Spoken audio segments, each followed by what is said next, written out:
Hey, Kyle Colbert here, and I am with my dad, Dr. Don Colbert. Now today, we're going to be discussing the secret to this detox.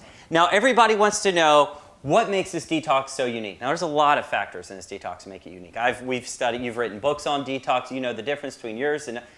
Now you truly believe in this detox. Absolutely. But there is a secret to this detox that really no one's talked about. I mean, we scoured the internet trying to find different people that have even hinted at this, and we can't find it anywhere. You're the only person talking about this.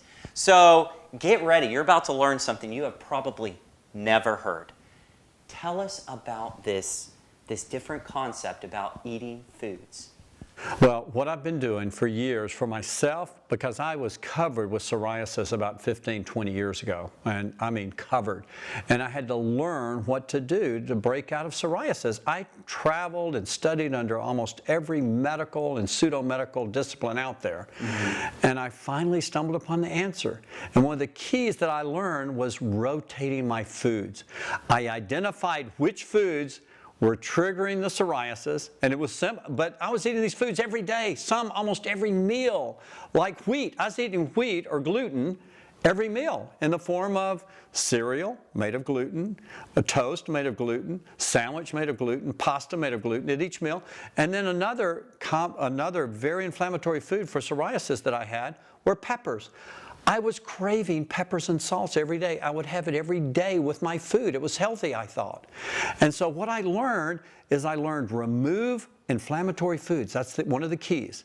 And I've identified most all the key inflammatory foods for my patients as well as myself over the years. The other key I learned is rotating foods. Rotating the non-inflammatory foods because it starts to help heal the GI tract. Because so many of my patients are sensitive or allergic to the foods, because most people only eat about 10 to 20 foods, and they don't rotate them, and they eat them every day.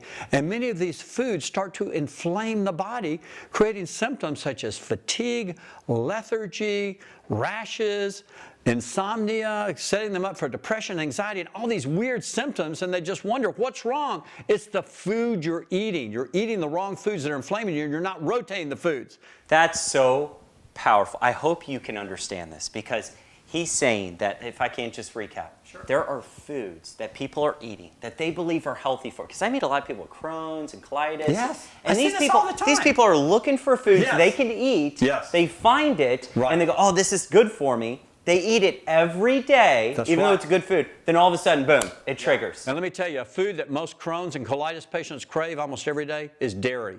And they're usually highly sensitive to dairy. Now, during this detox, because there's only, I think we've got 75 foods listed. There are more. If you call us, we actually do have even more foods that we can offer.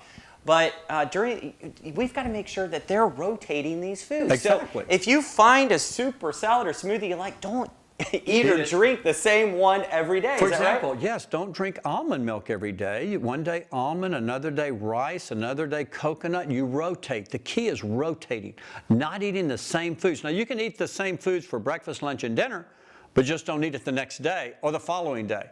It's ideal to rotate your foods every 4 days or every 3.5 days is okay.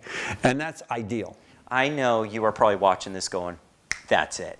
That's what I've been doing. I get it, because when I heard that for the first time, I went, my gosh, you're onto something here. But he's been doing this. You've been doing this for years now. You just haven't shared this openly. Absolutely. I have never, out of all your books, everything we've read and seen, you have never shared this openly. I don't know why, if it just wasn't a topic or whatever it is. But this is big news. This is huge. This is huge. Well, this is a key in the new book that's coming out in January of 2016.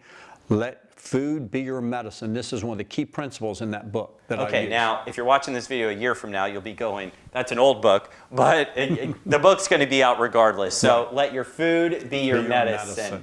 Okay, this is powerful information. I hope this changes their lives. It's going to change their perspective on eating foods, healthy foods. I think it will. Because even if they're eating healthy foods every day, they can still build this sensitivity that you talk about. Absolutely, and that's what happened to me.